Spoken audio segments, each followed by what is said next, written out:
بسم اللہ الرحمن الرحیم۔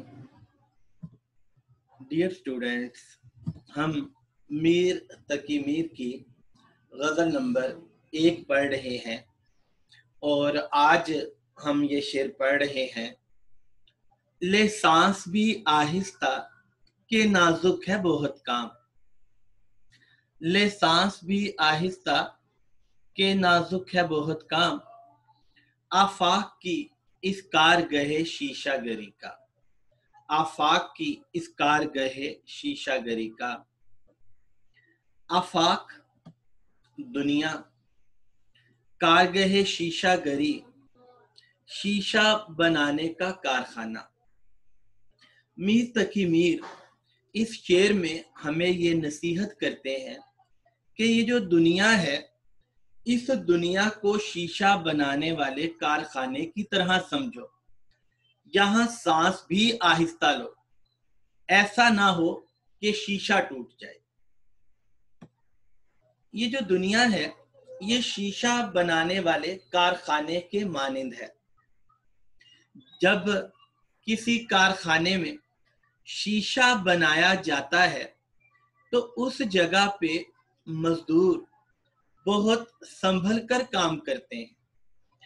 وہ جگہ جہاں شیشہ بنایا جاتا ہے وہاں کام کرنے والے بہت احتیاط سے شیشے کا کام کرتے ہیں۔ کیونکہ ذرا سی بے احتیاطی ہوئی نہیں اور شیشہ چکنا چور ہوا نہیں، اس سے کیا ہوگا؟ اس سے مالی نقصان ہو سکتا ہے اور اس سے کسی دوسرے انسان کو چوٹ بھی لگ سکتی ہے۔ لہذا مزدور بہت احتیاط سے شیشہ بنانے والی جگہ پر کام کرتے ہیں۔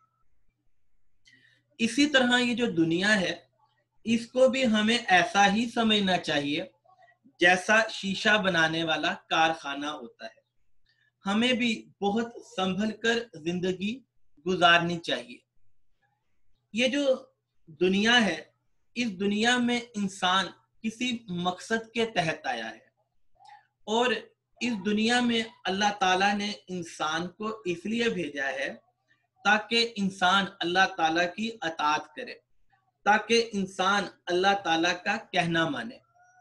اب اگر ہم لوگ اس دنیا میں رہتے ہوئے بدعمالیاں کریں گے تو ایسے اعمال سے اللہ تعالیٰ ناراض ہوتا ہے، اور اگر اللہ تعالیٰ ناراض ہو تو میدان محشر میں ہمیں بہت شرمندگی کا سامنا کرنا پڑ سکتا ہے۔ لہٰذا اس دنیا میں ہمیں بہت سنبھل کر زندگی گزارنی چاہیے۔ ہر انسان اپنے اعمال کا خود ذمہ دار ہے۔ ہمارے ایسی بدعمالی جس سے ہم یہ سمجھتے ہیں کہ یہ شاید کوئی بہت بڑا گناہ نہیں ہے، ہو سکتا ہے کہ اللہ کے نزدیک وہ بہت بڑا گناہ ہو، اور جب میدان محشر میں ہمارے اعمال کو تولا جا رہا ہو تو وہ گناہ جس کو ہم نے بہت بڑا گناہ نہیں سمجھا، ہو سکتا ہے کہ میدان محشر میں ہمارے گناہوں اور برائیوں کے اعمال کے پلڑے کو جھکا دے۔ لہذا ہمیں ہر گناہ کو اہمیت دینی چاہیے اور ہر طرح کے گناہ سے ہمیں بچنا چاہیے، کیونکہ علماء یہ کہتے ہیں کہ گناہ صغیرہ سے بھی بچنا چاہیے، کیونکہ گناہ صغیرہ بھی اللہ کی ناراضگی کا سبب بنتے ہیں۔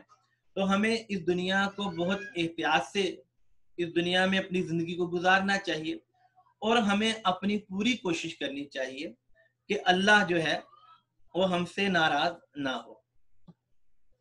شعر کا ایک پہلو یہ بھی ہو سکتا ہے کہ یہ جو انسان کا دل ہے یہ دل بھی شیشے کے مانند ہی نازک ہوتا ہے، اور ہم جو ہیں وہ بعض اوقات کیا کرتے ہیں کہ ایسی گفتگو کرتے ہیں یا ایسے الفاظ بول دیتے ہیں جس سے کسی دوسرے انسان کا دل ٹوٹ جاتا ہے۔ ہمیں وہ الفاظ معمولی لگ رہے ہوتے ہیں، لیکن ہمارے معمولی الفاظ دوسرے کے دل کو ایسا زخم دے دیتے ہیں، دوسرے کے دل کو ایسا چیر دیتے ہیں کہ ایسا زخم تو شاید تلوار بھی نہ جسم کو دے، جو زبان سے دیے گئے الفاظ انسان کی روح کو دے دیتے ہیں. لہذا شاعر جو ہے وہ ہمیں یہ نصیحت کرتا ہے کہ اس دنیا میں انسان کو پھونک پھونک کر قدم رکھنا چاہیے، بہت احتیاط سے زندگی کو گزارنا چاہیے، الفاظ کو بہت سوچ سمجھ کر اور تول کر بولنا چاہیے.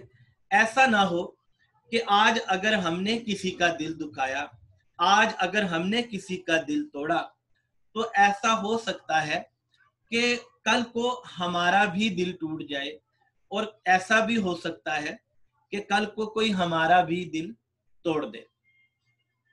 جیسا کہ کسی نے کہا ہے کہ کسی کا دل توڑنے سے قبل سوچ لو کہ تم بھی دل رکھتے ہو. کسی کا دل توڑنے سے پہلے سوچ لو کہ تمہارے پاس بھی دل ہے. دلوں کو زخم نہ دو حرف ناملائم سے، دلوں کو زخم نہ دو حرف ناملائم سے، یہ تیر وہ ہے کہ جو لوٹ کر بھی آتا ہے، یہ تیر وہ ہے کہ جو لوٹ کر بھی آتا ہے. تو شاعر جو ہیں وہ ہمیں بتانا چاہتے ہیں کہ انسان جو ہے اس کو اس دنیا کو ایسا سمجھنا چاہیے جیسا شیشہ بنانے والا کارخانہ ہے، اور ہمیں یہاں سانس بھی آہستہ لینا چاہیے. ایسا نہ ہو کہ ہم کسی کا دل توڑ دیں اور اللہ ہم سے ناراض ہو جائے. دل کے رشتے عجیب رشتے ہیں، دل کے رشتے عجیب رشتے ہیں، سانس لینے سے ٹوٹ جاتے ہیں، سانس لینے سے ٹوٹ جاتے ہیں. ڈیئر اسٹوڈنٹس، اب ہم اگلے شعر کی طرف بڑھتے ہیں. ٹک میر جگر سوختہ کی جلد خبر لے، ٹک میر جگر سوختہ کی جلد خبر لے، کیا یار بھروسہ ہے چراغ سحری کا، کیا یار بھروسہ ہے چراغ سحری کا. ٹک یہ پرانی اردو ہے اور اس کا مطلب ہے ذرا. تو ذرا میر جگر سوختہ کی جلد خبر لے. جگر سوختہ جلا ہوا جگر، جگر سوختہ جلا ہوا جگر، اور جلد خبر لے. کیا یار بھروسہ ہے چراغ سحری کا، کہ صبح کے چراغ کا کوئی بھروسہ نہیں، صبح کے چراغ کا کوئی اعتبار نہیں، صبح ہوتے ہی چراغوں کو بجھا دیا جاتا ہے. تو یہاں مراد یہ ہے کہ میر تقی میر اپنے محبوب سے مخاطب ہیں اور اس سے یہ کہہ رہے ہیں کہ اے محبوب، ذرا میر کے جلے ہوئے جگر کی خبر لے. اور جو میر کا جگر ہے وہ جل چکا ہے، اور وہ بس اس کی کیفیت ایسی ہی ہے جیسے صبح کے چراغ کی ہوتی ہے، یعنی وہ ٹمٹما رہا ہے. کبھی بھی موت کی ہوا کا جھونکا آ سکتا ہے اور میر کی زندگی کا چراغ بجھ سکتا ہے. تو اے محبوب، میر کی خبر کے لیے آ. یہ شعر جو ہے یہ مقطع ہے. مقطع جو ہوتا ہے وہ غزل کا آخری شعر ہوتا ہے. تو یہ پہلی غزل کا آخری شعر ہے اور مقطع میں شاعر اپنا تخلص استعمال کرتا ہے. تو اس آخری شعر میں میر نے اپنا تخلص یعنی میر استعمال کیا ہے، لہذا یہ شعر مقطع ہے. عاشق جو ہے جب سے اس نے عشق اختیار کیا، محبوب نے کبھی اس کی قدر نہ کی. وقت گزرتا گیا، محبوب کی بے رخی بڑھتی گئی، اور عاشق جو ہے اس کی محبوب نے کبھی قدر نہ کی. تو عاشق جو ہے وہ ناقدری کی آگ میں جلتا گیا جلتا گیا. اس کا دل جلا، اس کا جگر جلا، اور وہ اپنے محبوب کو پکارتا رہا، اپنے محبوب کو احساس دلاتا رہا، اپنی حالت کے بارے میں بتاتا رہا. فرصت ملے تو پوچھ کبھی ان کا حال بھی، فرصت ملے تو پوچھ کبھی ان کا حال بھی، جو لوگ جی رہے ہیں تیرے پیار کے بغیر، جو لوگ جی رہے ہیں تیرے پیار کے بغیر. تو محبوب جو ہے وہ आशिक से मुलाकात के लिए नहीं आता, आशिक की हालत बिगड़ती चली जाती है और यहाँ तक कि आशिक जो है वो बिस्तर मर्ग पर पहुंच जाता है। अब यहाँ उसकी सांसें उखड़ रही हैं, यहाँ उसका दिल डूब रहा है और आशिक को यूं महसूस हो रहा है कि कभी भी उसकी जिंदगी खत्म हो सकती है। ऐसे वक्त में भी वो अपने महबूब को ही पुकार रहा है, वो अपने महबूब को ही याद कर रहा है और वो कह रहा है कि जब तक आशिक जिंदा रहा महबूब तुमने ना कदरी की, लेकिन अब आशिक बस इस दुनिया में जा रहा है तो तुम जो हो वो अलविदाई दीदार के लिए आशिक के पास आ जाओ। तो मीर तकी मीर ने इस शेर में बड़े खूबसूरत अंदाज से महबूब से दीदार की तमन्ना का इजहार किया है। आंखों के चरागों के उजाले न रहेंगे, आंखों के चरागों के उजाले न रहेंगे, आ जाओ कि फिर देखने वाले न रहेंगे, आ जाओ कि फिर देखने वाले न रहेंगे। डियर स्टूडेंट्स, हम दूसरी गजल की तरफ बढ़ते हैं और दूसरी गजल का ये पहला शेर है। गुल को होता सबा करार ए काश, रहती एक आध दिन बहार ए काश। ये शेर जो है ये मतला है। ए काश ये हम शक्ल अल्फाज हैं, ये रदीफ है। करार बहार ये कवाफी हैं। तो पहला शेर भी है, दोनों मिसरे हम काफिया और हम रदीफ भी हैं। तो ये शेर जो है ये मतला है। शायर जो है सबा से मुखातिब हैं। सबा सुबह की हवा को कहते हैं। तो शायर ये कहते हैं सबा सुबह की हवा, ए काश ऐसा होता कि फूल को करार होता, फूल को चैन होता, लेकिन फूल को करार नहीं, फूल को चैन नहीं, रहती एक आध दिन बहार ए काश। और ये जो बहार है ये भी चली जाती है, तो काश ऐसा हो कि चलो एक दिन ही बहार बाग में रुक जाती, एक दिन नहीं रुक सकती थी तो आधा दिन ही बाग में रुक जाती, लेकिन ऐसा नहीं होता। ना तो फूल को करार है और बहार जो है उसको भी जाना ही जाना है, उसने भी रुखसत होना ही होना है। इस शेर में सनते मरातुन नजीर का इस्तेमाल है। हम देखते हैं कि गुल, सबा और बहार इनमें एक रब्त पाया जाता है, इनमें एक ताल्लुक है। और अगर किसी शेर में ऐसे अल्फाज पाए जाएं जिनमें कोई रब्त हो, कोई ताल्लुक हो, तो वो सनते मरातुन नजीर का होता है। जैसा हमने लास्ट टाइम भी ये पढ़ा था कि पत्ता पत्ता बूटा बूटा हाल हमारा जाने है, जाने ना जाने गुल ही ना जाने बाग तो सारा जाने है।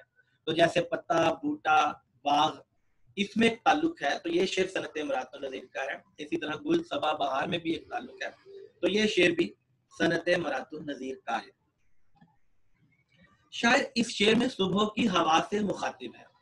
असल में शायर जो है वो भी फूलों से प्यार करता है और सुबह की जो हवा है वो भी फूलों से प्यार करती है। तो ये दोनों सुबह की हवा से प्यार करते हैं। सबा क्यों ना चाहे बहारों का मौसम, सबा क्यों ना चाहे बहारों का मौसम, खिजाओं के कांटे उसे छेड़ते हैं, खिजाओं के कांटे उसे छेड़ते हैं। तो शायर हवा से ये बात करता है कि फूल जो हैं उन्हें काश करार होता। बात यह है कि फूलों के रंग बहुत ही प्यारे लगते हैं, उनकी पंखड़ियों की या पत्तियों की तरतीब बहुत ही प्यारी है और जो फूल हैं वो बड़े खुशगवार असरात मुरतब करते हैं। लेकिन बात यह है कि फूल के रंग आर्जी हैं। आज वो फूल जो अपनी खूबसूरती से सहर अंगेजी कर रहा है उसकी ये खूबसूरती हमेशा नहीं रहनी और उस फूल ने आहिस्ता आहिस्ता सूखना है और फिर मुरझा जाना है। इसी तरह बहार जो है वो भी चमन में आती है और उसके चमन में आने से बाग की खूबसूरती बढ़ जाती है। पेड़ों की शाखों पे पत्ते सजते हैं, फूल खिलते हैं, सब्जा उगता है, परिंदे मीठे गीत गाते हैं। तो बहार के आने से बाग एक जन्नत का टुकड़ा बन जाता है। लेकिन ये बहार जो है ये भी बाग में हमेशा नहीं रहती। आखिर खिज़ां का मौसम आना होता है और जब खिज़ां का मौसम आता है तो फिर बहार चली जाती है और वो एक दिन तो क्या आधा दिन भी बाग में नहीं ठहरती। तो फूल हैं या बहार है, इनकी कैफियत मुस्तकिल नहीं बल्कि आर्जी है। कहा मैंने कितना है गुल का सबात, कहा मैंने कितना है गुल का सबात, कली ने ये सुनकर तबस्सुम किया। कली ने ये सुनकर तबस्सुम किया कि मैंने पूछा फूल तेरी जिंदगी कितनी है, और कली मुस्कुराई कि बस इतनी ही है। असल में इस शेर के पर्दे में अलामती अंदाज में शायर हमें ये बताना चाहते हैं कि जैसे कोई भी फूल है आखिर उसकी ताजगी हमेशा नहीं रहती, उसने मुरझाना है।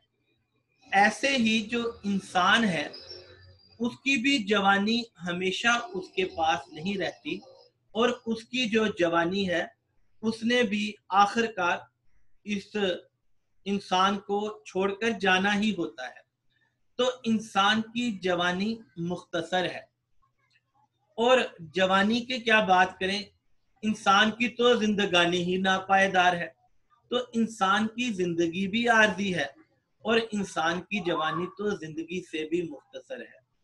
तो मीर तकी मीर ये साथ दिलाना चाहते हैं कि जब इंसान की जिंदगी आर्जी है, जब इंसान की जवानी का वक्त महदूद है, तो फिर हमें इस दुनिया में दिल नहीं लगाना चाहिए, बल्कि हमें इस दुनिया में नेक अमाल करते रहना चाहिए। हमें इस दुनिया में ऐसे शब रोज इख्तियार करने चाहिए जिससे अल्लाह हमसे खुश हो। तो हमें इस वक्ती दुनिया को अहमियत नहीं देनी चाहिए, बल्कि हमें आखिरत को अहमियत देनी चाहिए। हमें अल्लाह की खुशनुदी का एहतमाम करना चाहिए।